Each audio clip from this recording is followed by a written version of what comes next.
Con la llegada al poder del general Porfirio Díaz tras la rebelión de Tuxtepec de 1876, dio comienzo un periodo de estabilidad y de grandes transformaciones socioeconómicas que conocemos normalmente con el nombre del Porfiriato. Fue también un periodo de un mayor control autoritario del sistema político y en ese contexto pues también se tuvo que modificar el lugar de la Corte en nuestra vida pública. Siguiendo las intuiciones de un ministro excepcionalmente brillante llamado Ignacio Luis Vallarta, la Corte asumiría un doble rol. En primer lugar, la Corte se afianzaría bajo el principio de la autolimitación judicial, de su restricción frente a ciertos temas que consideró como propios del gobierno, particularmente en materia política. Al mismo tiempo, sin embargo, la Corte sería un protagonista de primera línea en la transformación del derecho mexicano impulsada por la codificación. Mediante el amparo judicial, la Corte se convertiría no solo en la intérprete última de la Constitución, sino de todo el derecho mexicano.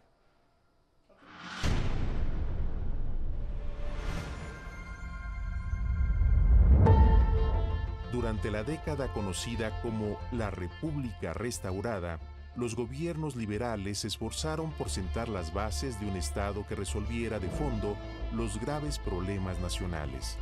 Un Estado que diera al país la estabilidad y el orden que no había tenido en casi medio siglo de vida independiente. Y aunque sus líderes más notables no dejaron de pelear entre sí por el poder, la Constitución de 1857 ofreció a los contendientes una plataforma básica para dirimir sus querellas. La República Restaurada no debemos imaginarnos este momento idílico de paz. Sigue siendo, digamos, tierra revuelta, pero hay un marco jurídico que ya los actores políticos están dispuestos a acatar, que es el de la Constitución de 57. Se van a pelear por qué es lo que dice, cómo se interpreta la Constitución y no para cambiar la Constitución. Entonces eso ya es un elemento de estabilidad. El Ejecutivo sale fortalecido del proceso político de la de la República Restaurada, porque no logran finalmente, Juárez trata de hacerlo con el plebiscito, no lo logra, pero ya Lerdo va a lograr incorporar a la Constitución la reforma que crea el Senado. Pese a este progreso relativo, en noviembre de 1876, los años de la República Restaurada llegaron a su fin. Al frente de la llamada Revolución de Tuxtepec y tras derrotar a las tropas del gobierno de Sebastián Lerdo de Tejada, el general Porfirio Díaz asumió de facto la presidencia de la República y la incertidumbre se apoderó nuevamente de los mexicanos. Y aquí el rechazo, ¿no?, por parte de distintos actores políticos y esta revuelta de Tuxtepec que va a ser mucho más trascendente que las que la anteceden durante la República Restaurada. Entonces es un regreso al pronunciamiento, un regreso a la conquista del poder por las armas, que pensaban algunos que quizás ya con la Constitución 57 iba a poderse dejar atrás. Para un pueblo agobiado por décadas de conflictos políticos y penuria económica, era difícil de imaginar que la nación se encaminaba entonces hacia una senda de relativa paz, orden político y progreso económico, un camino inusitado que duraría más de 30 años. Bajo la recia figura del presidente Díaz, la generación de la reforma a la que él mismo pertenecía se dispuso a la conquista de algunos de sus más importantes objetivos. Llega a gobernar un país que está cansado de política, ¿no? Está cansado de política, de levantamientos, de guerra, ¿no? Y como se había dicho desde la década de los 1850, un país necesitado de administración. Entonces, Díaz llega también con el respaldo de muchos políticos locales, de muchos miembros del ejército, que piensan que también ha llegado el momento de crear un sistema político medianamente funcional, estable, ¿no? Dentro del cual pues, se pudiera como diría el joven Justo Sierra en aquel momento, transformar la libertad en orden. Ese es el gran tema del porfiriato, transformar la libertad en orden y en gobierno efectivo. Bueno, yo creo que Porfirio Díaz tenía la misma aspiración que había tenido en su momento Juárez y en su momento Lerdo, que era disciplinar la política, mantener el control sobre los diferentes entes del Estado, de los diferentes grupos organizados, los poderes, las regiones. Pero no necesariamente este era un proyecto que él compartiera de que, oigan, vamos a hacer esto, sino es algo que traía para sí. Él lo que buscaba era cooptar varios espacios en el poder público. Es algo que tanto Juárez como Lerdo trataron de hacer y que Díaz, de alguna forma también se le fueron dando las cosas y se le fue facilitando. La bandera con la que llega, y digo la bandera porque tiene que ver con un tema de propaganda, es la no reelección. Es la no perpetuación de una persona en el poder, evitar que se establezcan dictaduras, que haya libertad, que haya democracia, pues lo que dicen la mayor parte de las personas que están interesadas en asumir un puesto político, un cargo público. Pero su proyecto era ese, ¿no? Su proyecto era también el de mantener el poder por un tiempo más o menos amplio y en el que tuviera dominio importante regional, negociaciones con las personas que estaban a cargo de las elecciones, influencia en los congresos, bueno, en los entes legislativos, tanto en el Congreso Nacional como en las legislaturas de los estados. Es una cosa que no es automática. O sea, yo diría, nos equivocamos si pensamos que llegó Porfirio Díaz y viva la Pax Porfiriana, ¿no? Fue un asunto que se fue construyendo poco a poco, con ciertos amarres, con equilibrios. Aparte, las regiones había que tratarlas de manera distinta, ¿no? Tenemos regiones donde tienes una élite oligárquica súper instalada que logra llevarse muy bien, digamos, con el presidente. Digamos, creo que a fin de cuentas lo que Díaz logra es convertirse en el árbitro de las disputas regionales. Y eso es lo que le da mucha potencia a su autoridad. Con 46 años cumplidos para este momento, Díaz es un militar exitoso cuyas muchas campañas lo han provisto de buenas relaciones con los caudillos de cada región. Junto a este conocimiento empírico del país, el general oaxaqueño dispone de un talento notable, su capacidad para negociar con otros poderes y otros liderazgos, tanto en el ámbito federal como en el de los estados. ¿Cómo funciona esto del porfiriato? Creo que muchas veces tendemos a ver a Porfirio Díaz como una especie de Bismarck mexicano, ¿no? Un hombre con el traje militar, con la espada, la matona, ¿no? Que puso orden a sangre y fuego. Y hay algo de cierto en eso, sin duda, pues Díaz llega finalmente a través de un levantamiento militar.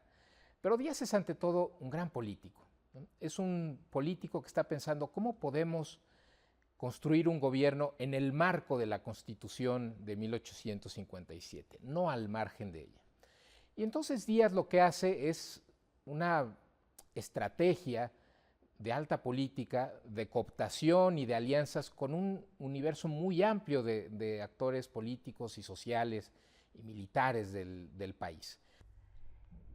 Son dos cosas. Uno, la habilidad política, sin duda, que tiene, las negociaciones que logra hacer para construir un Estado. Y por eso yo creo que tienen mucha razón mis colegas que dicen es que no hay un porfiriato, ¿no? Hay por lo menos dos y quizás incluso tres. Entonces, en donde se sientan las bases para centralizar los recursos, para empezar, o sea, crear una hacienda pública funcional, centralizando las lealtades por un lado y por otro lado la voluntad de que los recursos fluyan de las regiones al centro. Por lo que respecta a la vieja disputa entre el gobierno federal y los estados, el poder legislativo respaldará al presidente Díaz en su afán de centralizar el poder y someter a las regiones, apoyado así en la facultad del Congreso Federal para legislar en materias tales como la mercantil, minera y bancaria. El presidente Díaz prohíbe a los estados la acuñación de moneda, estampillas y papel sellado, además de la contratación de crédito y la emisión de títulos de deuda.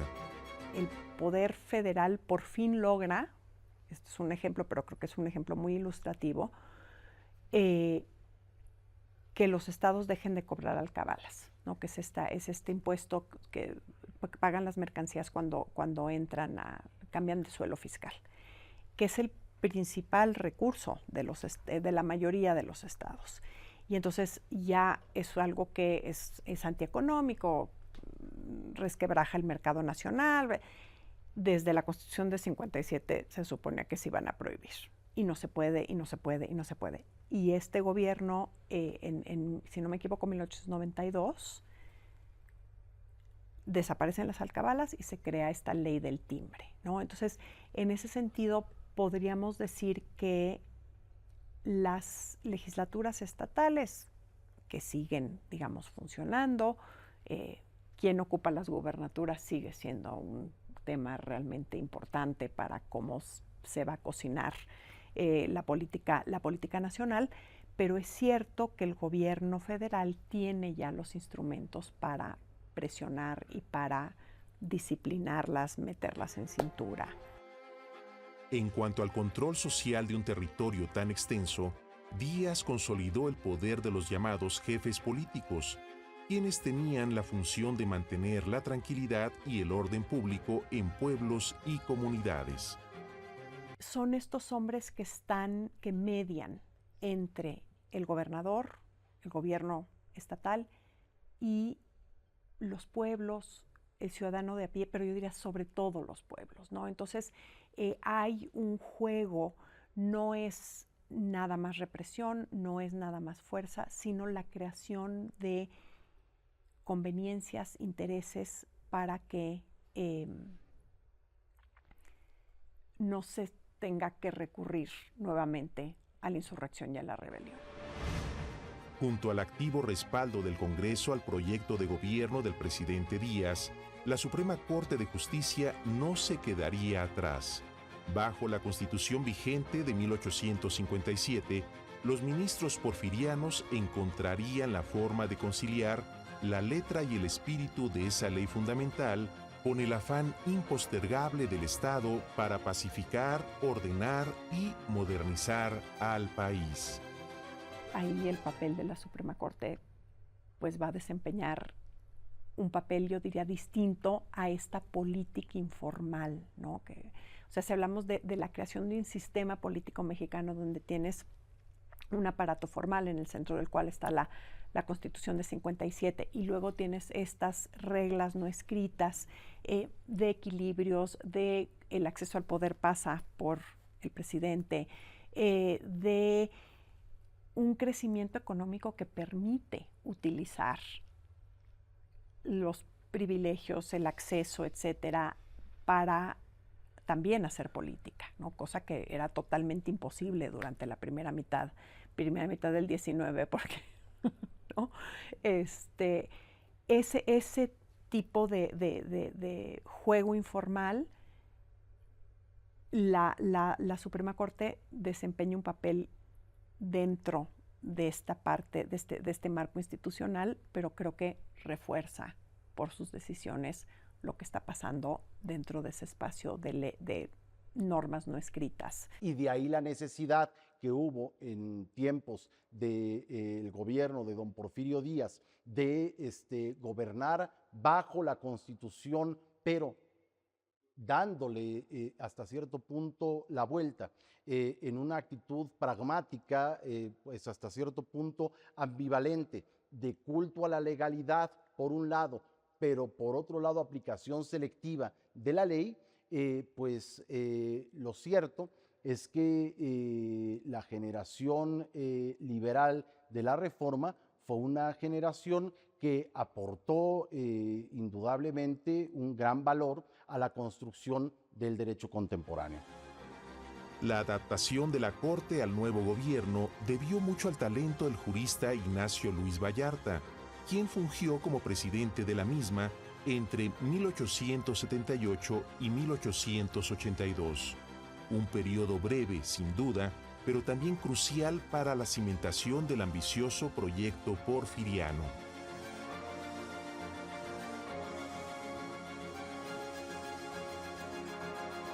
Ignacio Vallarta, creo que en su biografía podemos encontrar una especie de resumen del cambio que vive la Suprema Corte en esta época, porque bueno, Ignacio Vallarta es uno de estos personajes, uno de estos aliados de Díaz, de Porfirio Díaz del primer minuto, exgobernador de Jalisco, un hombre a quien lo sacan a la mala de la competencia electoral por una senaduría antes de la elección de 1876, y que entonces decide apoyar a don Porfirio, y que creo que tiene pues el valor o la importancia histórica de concebir un nuevo papel para la Corte dentro de este sistema político. Pero Vallarta es esa figura mitad político, mitad juez, un hombre de vasta cultura jurídica, escribía mucho, de mucha presencia.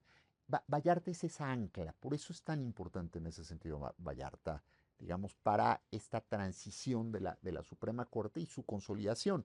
A partir de Vallarta, irónicamente, a pesar de su renuncia en 1982, lo que vamos a tener es un proceso de fortalecimiento de la Corte como institución. Podríamos discutir un poquito en el problema de el balance en la división del poder, ahí hay temas, ciertamente, pero el aparato grueso del Poder Judicial Federal empieza a estabilizarse en ese momento sin ninguna duda. La convicción de Vallarta sobre la necesidad de alejar a la Corte de los asuntos políticos era sincera, y tanto así que el jurista acepta la presidencia del máximo tribunal con una sola condición, la de eliminar el artículo 79 constitucional. Realmente el único cambio importante en ese sentido que va a impulsar Vallarta, que fue de hecho su condición para postularse a la presidencia de la Corte, era eliminar esa vieja regla conforme a la cual el presidente de la Corte era un virtual vicepresidente, el sustituto del presidente de la República. Vallarta va a impulsar una reforma constitucional para que ese rol lo asumiera el presidente del Senado. Y entonces Ignacio Vallarta lo que va a hacer es decir, la Corte tiene que concentrarse en su tarea de institución protectora de las garantías individuales, de los derechos fundamentales, del equilibrio constitucional, pero dejando que los conflictos políticos se resuelvan en la arena política, no en la arena judicial. El papel de la Corte a partir del porfiriato va a ser el de la autolimitación judicial. Creo que ese es el concepto más importante. Es decir, que la Corte ya no va a ser el gran árbitro de los conflictos políticos, sino que más bien va a ser el defensor de la Constitución, de las garantías individuales, pero dejando a los conflictos políticos, la negociación política en manos del presidente. Instalado en la presidencia de la Corte, Vallarta examina la llamada incompetencia de origen, una tesis usada con frecuencia para impugnar autoridades a partir de presuntos vicios cometidos en su elección como tales autoridades. Dice Vallarta, si leemos bien la Constitución habla de incompetencia, no de legitimidad. El artículo 16 constitucional en ningún lado habla de la legitimidad de las autoridades. Lo único que autoriza el artículo 16 constitucional es a verificar si las autoridades existentes actuaron o no en el marco de sus atribuciones. Además, ese papel de la incompetencia de origen convierte a la Corte pues, en una entidad que invade las competencias de los colegios electorales, que son los que en último término tendrían el derecho a calificar la legitimidad de los funcionarios públicos. Entonces dice Vallarta, la Corte no puede, el Poder Judicial Federal no puede andar revisando los procedimientos electorales, no puede andar revisando la competencia de origen, únicamente la competencia funcional, si las autoridades actuaron o no en el marco de sus atribuciones. Y esta decisión pues tiene enormes consecuencias, porque ¿qué resultado tiene? Pues que le da una vía libre al presidente de la República para negociar con los gobernadores el arreglo político de todo el país. Influido por su formación jurídica, pero también por su trayectoria política, Vallarta asumió la presidencia de la Corte convencido del valor de las garantías individuales y del juicio de amparo.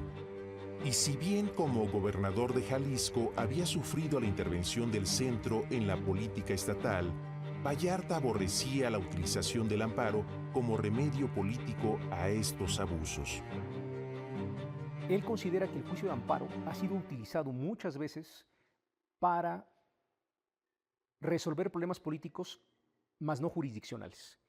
O que a partir de que se ha judicializado un conflicto entre diferentes poderes, entre autoridades, o entre grupos que están en desacuerdo con la victoria de alguna persona para un cargo público, se esté ahí metiendo a la Corte, se le esté pidiendo la opinión por medio de un juicio de amparo y la mete en una vorágine política que desvirtúe no solamente el juicio de amparo, sino también su actividad constitucional.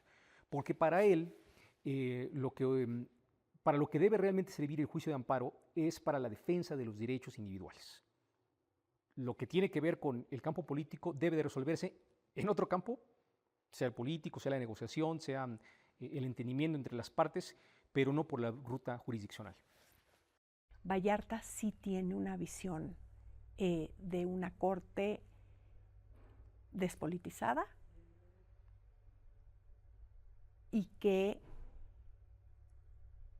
organiza la administración del derecho, de la justicia en México, pero muy respetuosa de la división de poderes. O sea, en ese sentido su visión es mucho más acotada que la de Iglesias, porque Vallarta considera que la justicia politizada no es justicia. Me parece que aquí Vallarta lo que está leyendo es, yo no solo soy un juez, yo soy un hombre de Estado. Y esa es la gran diferencia. Hoy en día se habla mucho de jueces y política. Los jueces efectivamente, sobre todo los jueces en las Cortes Supremas, hacen política. Política en el mejor sentido de la expresión, pero hacen política. Entonces, alguien con una interpretación técnico-jurídica, blanco y negro, puede llegar a una conclusión. Pero el juez tiene que entender que esas conclusiones a veces no son necesariamente acordes ni las mejores para la realidad de esta cultura constitucional. Aquí robo un poco la expresión de Heberle, de cómo amalgamas a la sociedad. ¿Cuál es el problema práctico? El problema práctico es, llevamos 40, 50 años de revueltas, y aquí claramente mi referencia es Emilio Rabasa. ¿Cómo empieza el libro de la Constitución y la dictadura de Emilio Rabasa? Entre 1821 y 1860 y tantos, México tuvo tantas revueltas. Vallarta está muy consciente de eso. Y Vallarta, me parece que en la visión de Estado que tiene Vallarta, hay que consolidar la centralización del poder de alguna manera. Porfirio Díaz o quien hubiera estado en esa posición era fundamental. Y parte de esto también era aislar un poco a la Suprema Corte de temas que pudieran rebasarla o llevarla por otro camino. Sobre la debida separación entre el Estado y la Iglesia, Vallarta contribuye también a delinear la postura del gobierno en torno a este delicado tema, tras aceptar que toda injerencia estatal en el ámbito eclesiástico es violatoria de la independencia entre ambas esferas. El jurista afirma que tal principio no constituye una garantía individual, de tal modo que su cumplimiento no puede ser exigido mediante el juicio de amparo. Bueno, Vallarta en sus votos daba diferentes, aclaraba muchas situaciones y daba su impresión como jurista y como autoridad responsable del conocimiento de las causas, y clarificaba muchos aspectos. Entre algunas de las clarificaciones que hacía era que pues, precisamente el Estado y la Corte debía de ser respetuosa de todos los derechos en materia de libertad de culto y de práctica de actividades religiosas, etcétera, ¿no? Sin embargo, decía, bueno, es que muchas veces la Iglesia, cuando nos presenta casos en los que están en contra de la acción de una autoridad, quieren llevarlo por la vía del amparo. Y el amparo solamente funciona para derechos fundamentales y derechos que tengan que ver con la práctica religiosa, sobre todo cuando se habla acerca de ministros del culto que están teniendo conflictos con autoridades. Muchas veces eso no corresponde con los derechos fundamentales. Eso tiene que ser resuelto, volvamos al tema de lo político. Tienen que resolverlo ellos, negociando, pero no pueden venir a la Corte a decir que lo que están reclamando es un derecho fundamental cuando no está enlistado en esta categoría, en esta lista de derechos que estaban resguardados por la Constitución. Ocupado en la modernización del país, para el presidente Díaz, el fortalecimiento de las finanzas públicas era un asunto central del Estado, pues de ello dependía el sustento del aparato gubernamental, el estímulo a la actividad productiva y la estabilidad necesaria para el desarrollo nacional en todos los ámbitos. Con el establecimiento de nuevos impuestos en los 3 niveles de gobierno, el régimen porfiriano disminuyó gradualmente la dependencia tradicional de los ingresos aduanales y capturó recursos para impulsar temas centrales de su agenda como la salubridad pública, la infraestructura ferroviaria y el remozamiento de pueblos y ciudades. Uno de los objetivos centrales, no solo de don Porfirio, sino de todas las administraciones hasta ese momento, había sido construir un sistema fiscal capaz de recaudar el dinero que necesitaba el gobierno federal pues, para enfrentar los gastos del Estado mexicano. Claro, a Vallarta le preocupaba que se utilizara el juicio de amparo para combatir impuestos o leyes fiscales. Y uno de los instrumentos que se había tratado de utilizar para ello estaba en este principio de proporcionalidad y equidad de los impuestos. La Constitución de 57 decía que las contribuciones debían ser proporcionales y equitativas.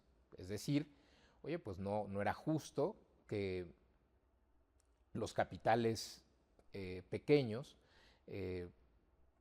contribuyeran lo mismo que un capital grande, ¿no? La contribución tenía que ser proporcional al tamaño del capital gravable. El problema es quién calificaba si un impuesto era proporcional y equitativo. Entonces, claro, mucha gente trataba de utilizar el amparo para decir, oye, pues esta carga que tengo que pagar, este impuesto que tengo que pagar, no es proporcional, no es equitativo.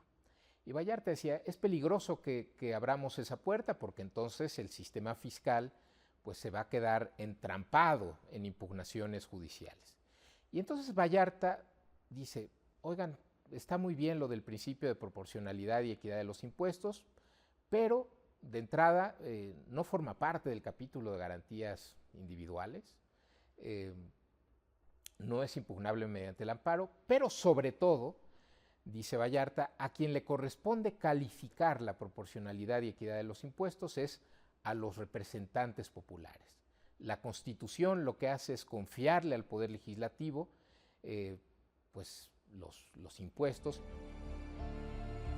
Aunque Vallarta promovió distintas restricciones al juicio de amparo que beneficiará sin duda al gobierno porfirista, hubo otro cuyo destinatario era el propietario individual, tal como lo había concebido la generación liberal de la Reforma.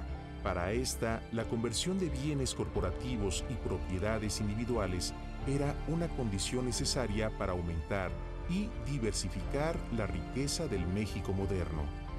Por bienes corporativos, los liberales entendían no solamente la propiedad eclesiástica, sino también la de los pueblos indígenas, cuya situación no había cambiado mucho desde tiempos coloniales. Pensada sobre todo pues, para incentivar la circulación de la riqueza agraria. La ley de desamortización, a grandes rasgos, lo que decía es que aquellas corporaciones de duración perpetua e indefinida, como la Iglesia Católica, como los pueblos, ¿no? Tenían la obligación de deshacerse de sus bienes raíces poniéndolos en venta y si estos no se lograban vender, pues iban a ser rematados al mejor postor. La idea era que esas propiedades no se estancaran, que no fueran, como se dice, de mano muerta. El problema es que, sobre todo para los pueblos, imagínense todos los pueblos campesinos del país, pues ese era un golpe bastante severo, ¿no? Porque muchos pueblos habían logrado sobrevivir materialmente, habían conservado su identidad, su presencia política, justamente gracias a la preservación de sus tierras y de sus recursos comunales. Entonces, cuando se empieza a aplicar la ley de desamortización, pues eso genera un enjambre de conflictos en todo el país, muchos de los cuales pues desembocan en juicios de amparo. Dado que la Suprema Corte había resuelto varios amparos reconociendo la personalidad jurídica de las comunidades para defender sus intereses, Vallarta consideró que era necesario respetar el espíritu original de la ley de desamortización de 1856, o lo que es lo mismo, impedir el abuso del juicio de amparo por esas mismas comunidades. Y entonces Vallarta también impulsa una serie de decisiones donde hace una aplicación a rajatabla, me atrevería a decir casi extrema, de la ley de desamortización. Porque lo que dice Vallarta es que la ley de desamortización, incorporada al artículo 27 constitucional de 1857, lo que había hecho era desaparecer la personalidad jurídica de los pueblos. Decía, los pueblos indígenas ya no tienen personalidad jurídica y por lo tanto no pueden andar peleando por la preservación de sus recursos mediante juicios de amparo. En todo caso, quienes lo pueden hacer son, a título individual, los habitantes de esos pueblos. Pero bueno, esa distinción que podría parecer menor, en la práctica implicaba muchas cosas, ¿no? Porque una cosa era que el pueblo corporativamente impugnara un acto de aplicación de la ley de desamortización, y otra era obligar a los habitantes de los pueblos a organizarse de otro modo y a impugnar con otro lenguaje, con otros principios, la aplicación de las leyes de desamortización. Entonces también es un golpe fuerte que eventualmente la propia Corte tendrá que matizar ya más adelante en la década de 1890, pero que va a abrir también la puerta a una aplicación mucho más drástica, más inmediata, más fuerte de estas leyes. Mitad jurista y mitad político, la influencia de Vallarta en el gobierno de Díaz crece rápidamente en pocos años, apoyada en su convicción de que es posible hacer justicia apoyando al mismo tiempo la conquista de los grandes objetivos del régimen, el orden, la estabilidad, el desarrollo. Creo que es pragmático en ese sentido Vallarta y por eso, a pesar de que tengo la sensación de que no había una buena relación ni entre Díaz y Vallarta, ni González y Vallarta, hay ciertas condiciones, digamos, de consenso, si me permites la expresión, que permiten este camino a la institucionalidad. Y esto lo aprovecha muy bien Vallarta porque empieza a sentar las bases de ese nuevo poder judicial, de esa corte mucho más estable. En octubre de 1882, poco antes de concluir su periodo, Vallarta renunció al cargo de presidente de la Suprema Corte, presionado por el titular del Poder Ejecutivo, Porfirio Díaz. Además de la hostilidad del presidente, Vallarta tenía otros motivos para renunciar al máximo tribunal. Tras los primeros años de la administración porfirista, la alineación de los ministros al Poder Ejecutivo empezó a manifestarse con mayor fuerza. La Corte arranca en el porfiriato muy independiente, a mi entender. Esa es la Corte Vallarta, digamos, es una corte con ministros muy armados, muy estructurados y muy celosos de su independencia. De hecho, parte de la crisis de Vallarta es no solo que la juega, digamos, para la vida política, sino también que empieza a haber cierta discusión sobre la designación de jueces de distrito, de magistrados. Empiezan a discutir un poquito más ese punto porque el Ejecutivo empieza a presionar. Como estamos empezando a estabilizar, empieza a haber decisiones que duelen en ciertos casos al Poder Ejecutivo. Entonces el Poder Ejecutivo tiene la tendencia natural de vamos a alinear a estos, ¿sí? Y ahí empieza una pequeña discusión. De hecho, la salida de Vallarta marca la entrada de 3 ministros, si mal no recuerdo, que van a ser los ministros nuevos y van a ser conocidos literalmente como los nuevos durante algunos años, que son los ministros que todo mundo sabe que son el contacto, digamos, con el Poder Ejecutivo. En caso de duda, recurre a estos ministros van a ver cómo tratan de hacer ruido en eso. Entonces, bueno, Vallarta sale de la corte, pasará los últimos años de su vida escribiendo algunas obras capitales de nuestro pensamiento jurídico y también como litigante, pero pues la corte se irá renovando sin necesidad de manotazos del Poder Ejecutivo, sin necesidad de reformas judiciales de gran calado, simplemente aplicando la regla de la Constitución de 57, que era la elección popular, pero en el contexto de un sistema político donde pues quienes negociaban estos nombramientos realmente eran el presidente, los gobernadores y sus aliados políticos en todo el país. Tras la renuncia de Vallarta, el control del presidente Díaz sobre la Suprema Corte se consolida, como lo hace también su gobierno en todos los ámbitos. El reclutamiento de un jurista notable, Silvestre Moreno Cora, así lo revela. Hay que recordar que los ministros de la Suprema Corte entonces eran electos, era una elección indirecta de primer grado, si las personas, los habitantes, los ciudadanos de entonces elegían a un colegio electoral y este colegio electoral elegía a los ministros. Hay algunos casos interesantes para el anecdotario de Silvestre Moreno Cora, es la única biografía que se conoce, donde Silvestre Moreno Cora, siendo secretario general de gobierno del estado de Veracruz, el presidente Díaz hace una visita y lo ve, se da cuenta que es una persona inteligente, regresa a Ciudad de México el general Díaz y le dice al gobernador de esa, voy a nombrar o voy a proponer a Moreno Cora como ministro de la Suprema Corte. Le dice, no, es una persona muy lista, es una persona que está conmigo, es una persona que no la puedes llevar a estas cuestiones. Y entonces hay un telegrama que dice, estése a lo ordenado. Moreno Cora no sabe que va a las elecciones, entra a las elecciones, gana y un día le llega un telegrama y le dice, ya es usted ministro de la Suprema Corte. Lo que quiero poner de contexto es la forma en la que se configuraba la Corte. Entonces, hacia 1910, en el proceso electoral de esos años, la Corte era absolutamente porfirista. Son magistraturas que quedan a merced de ese Estado que ya había sido cooptado prácticamente por Porfirio Díaz, tienen muy poca independencia, son gente que está, no podemos decir que al servicio de Díaz, pero sí que están muchísimo más cercanos, muchísimo más próximos y preocupados por la opinión presidencial en diferentes materias, ¿no? Y Díaz ejerce mayor presión sobre ellos porque no hay un liderazgo fuerte, ¿no? Después intervinieron juristas muy notables, tenemos a José María Lozano, está por supuesto Silvestre Moreno Cora, que era un jurista extraordinario. Bueno, él ya llega a finales del 19. O sea, sí hay gente bastante valiosa, pero sí realmente es una corte que queda muchísimo más dentro de la esfera, orbitando en torno a la figura presidencial de Díaz.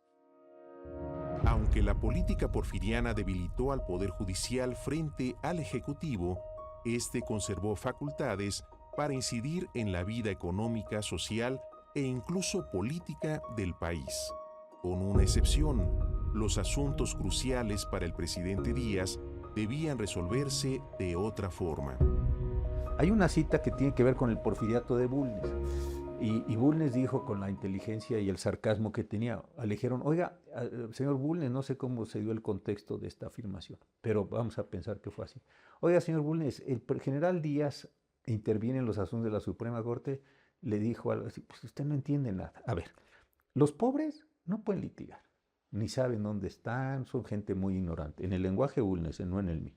Las clases medias litigan porque siempre están endeudadas, compran más de lo que pueden pagar, entonces siempre están resolviendo problemas de crédito. Y los asuntos grandes, ¿usted cree que se arreglan en la Suprema Corte? Los asuntos grandes se arreglan en Palacio Nacional o en las Secretarías de Estado.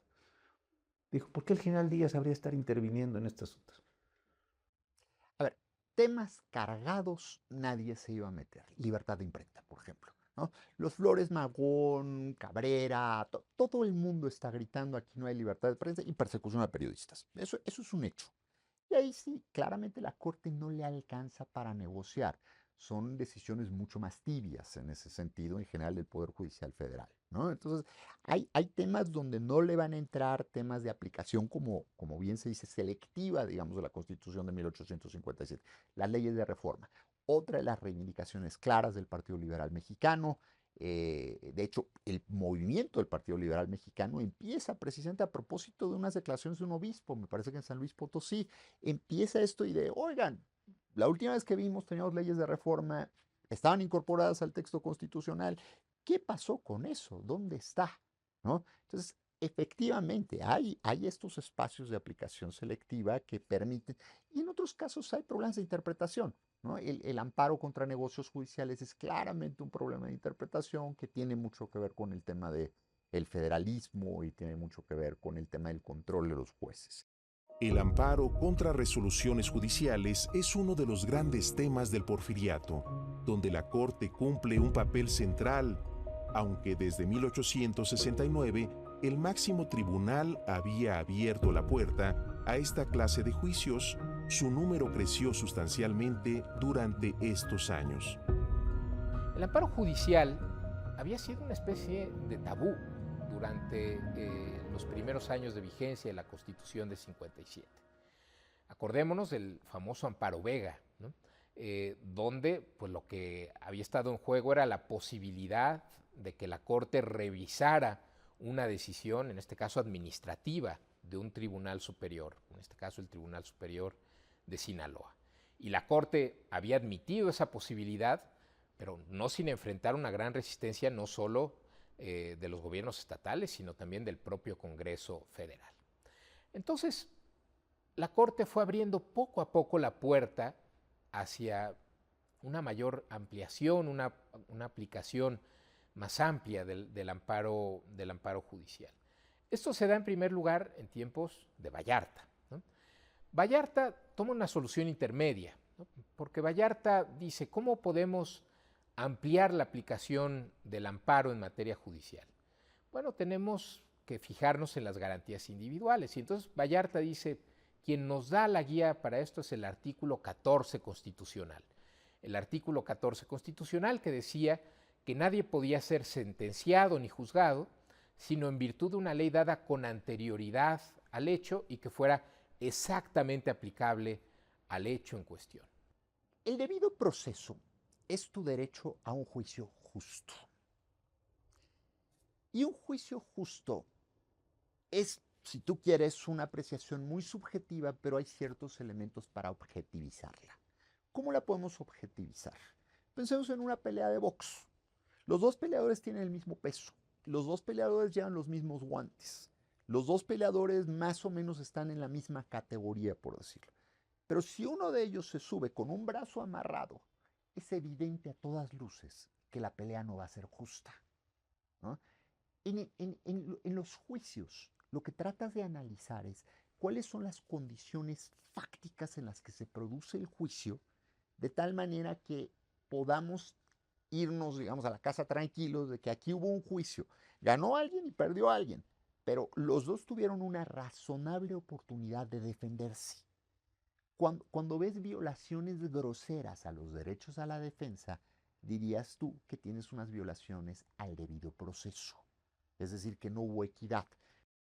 El fortalecimiento del amparo judicial respondía en buena medida al interés del gobierno por completar el largo proceso de codificación nacional, a fin de superar el empleo caótico de fuentes de todo tipo que había entorpecido durante mucho tiempo la administración de justicia. Vamos a empezar con la idea de la codificación y qué es. Es una revolución tecnológica para el derecho. ¿Qué quiere decir esto? Antes de que hubiera un código, un juez para resolver podía irse a 1500 años atrás, 2000 años atrás. Entonces podías citar juristas romanos, podías después citar a Justiniano, el 630, y después brincabas hasta la Edad Media y citabas procesalistas ¿no? Por ahí a partir del 1100 más o menos empieza a desarrollarse la escuela moderna, digamos, del derecho. Y entonces tú tenías un catálogo para citar por todos lados. Entonces tu pregunta dura es, y esto es lo que le preguntan a todo abogado, oiga, ¿voy a ganar el asunto o voy a perderlo? Entonces los abogados tienen que hacer como una ecuacioncita de decir, mire, pues en función de mi experiencia, yo creo que este tipo de asuntos se ganan por esto. Pero aquí el marco era de 2000 años. Entonces tienes un régimen jurídico de 2000 años abierto en latín, en español antiguo, ¿no? Entonces, lo que hace la codificación es decir, olvidémonos de todo y solo resuelve en función de este código. ¿Sí? Si no está en el código, no existe. Para conseguir dicha unidad de criterios, resultaba indispensable el adiestramiento de los jueces en el uso de códigos que empezaban a regir todos los ámbitos de la vida nacional. La posibilidad de que los ciudadanos pudieran ampararse contra el desempeño deficiente de la justicia en cualquier instancia comprometía a los juzgadores con el conocimiento cabal de los distintos códigos. ¿Cuál es la relación entre estos dos procesos? ¿Por qué los dos se dan al mismo tiempo? Bueno, el amparo judicial era importante porque iba a ser el instrumento mediante el cual la Suprema Corte podría verificar que los jueces locales, que los tribunales superiores de los estados aplicaran correctamente las leyes, ¿no? Es decir, iba a ser el instrumento mediante el cual iba a verificar, a supervisar la interpretación uniforme y estable del derecho mexicano. Y esto creo que es muy importante entenderlo. La Corte, mediante el amparo judicial, no solo mantiene, digamos, ese papel que tenía, ¿no?, de garante de la Constitución, de las garantías individuales, de los derechos fundamentales, sino que también es el gran garante de la uniformidad y certidumbre del derecho mexicano. Es el gran uniformador en la interpretación de las leyes. Tú estás acostumbrado a aplicar 2000 años de historia jurídica, ¿no? Y de la noche a la mañana te dicen, te tengo una buena y una mala, ¿no? La buena es que vas a dejar de tener problemas para aplicar el derecho porque ya tienes un código. La mala es que te vas a tener que olvidar de todo lo que sabes, ¿no? Y nada más vas a tener que aplicar mecánicamente el derecho. Entonces, hay una discusión muy importante de qué tienen que hacer los jueces para poder aplicar el código y casi olvidarse del pasado, ¿no? Entonces, esto en la práctica es imposible. Entonces, los jueces tienen que iniciar un proceso de negociación entre ellos para hacer esto. Ahí viene el primer problema. ¿Qué pasa cuando un juez resuelve sin aplicar el código? Y entonces empieza el problema de la exacta aplicación de la ley, contenida en el artículo 14 de la Constitución. Ahora, el problema es tantito más complicado porque incluso hoy en día podemos tener problemas de yo leo el Código Civil, el 23 del Código Civil, yo lo leo así, y otro juez puede decir yo lo leo así. Hay contradicciones de tesis todos los días y llegan a la Suprema Corte o se resuelven en los plenos regionales ahora. Entonces, el derecho tiene la ficción del consenso, pero eso no necesariamente ocurre. La garantía contenida en el artículo 14 de la Constitución señalaba, en efecto, que nadie puede ser juzgado ni sentenciado sino por leyes dadas con anterioridad al hecho y exactamente aplicadas a él, por lo cual los litigantes podrían reabrir cualquier juicio ya concluido.